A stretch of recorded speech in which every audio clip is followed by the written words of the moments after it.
It's time for a lunch meal prep that is gut-friendly and delicious. This one is brought to you from What I Learned by Kylie at Nutrition by Kylie. I'm doing mason jar noodle bowls. I didn't have all the ingredients she's used in her recipes, so I improvised. I used a curry powder, and then I added extra ginger because, why not? And then I double-checked to make sure turmeric was in there. If not, I would have added some more, but we're good. Next up, coconut aminos. Added lots of this. I thought I had miso. I didn't. So I added a little extra of this to add some saltiness whenever I add the water, whenever I'm ready to eat it. What you're not seeing here is that I did cook some of the vegetables that I'm going to add in garlic infused olive oil. I don't eat regular garlic in large amounts, so I use the infused oil that will kind of come into the flavor once those vegetables are added.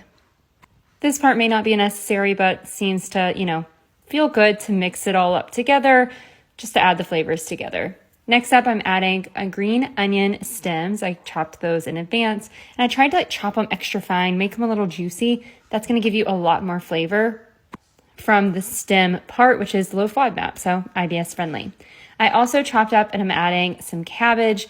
They just had regular cabbage at my store versus probably what's ideal, but I'm just adding a little bit to each jar. Now I chopped this extra fine because I wanted to make sure, again, it's a little bit more broken down, meaning it should cause less gas later. The hot water that I add whenever I actually eat these jars is going to cook this down and kind of soften this and soften those fibers a little bit more.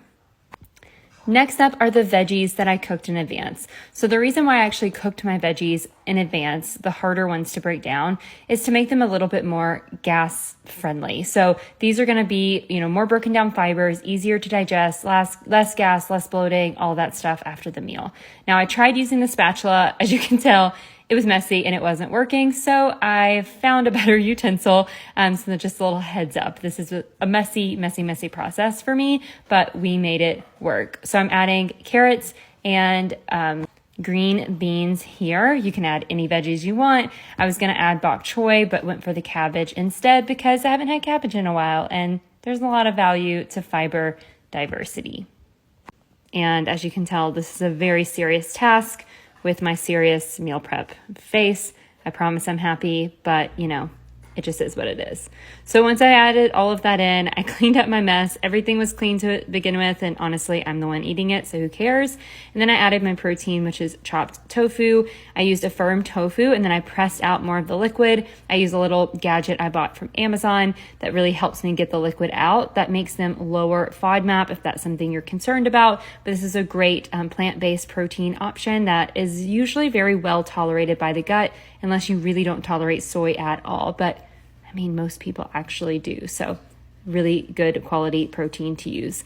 And then I added my noodles. This was a very challenging process. I don't work with these noodles very often. And thankfully I had this box of the brown rice ones in my pantry. So we went with it. I need some tips on doing this better. So if you have any tips, please put them in the comments. The cleanup after this was pretty extensive. These noodles went everywhere. And yes, that was my dog in the background. She enjoyed it and ate a lot of the noodles that went on the floor. So there's that. So now that I have my jars totally full, I'm going to put lids on them. And then whenever I'm ready to eat them for lunch, all I have to do is heat up water. I'm going to use a kettle, pour it over. It's going to cook down the noodles, let it sit for a little bit, and mix it all up. And I should be good to go. So easy meal prep.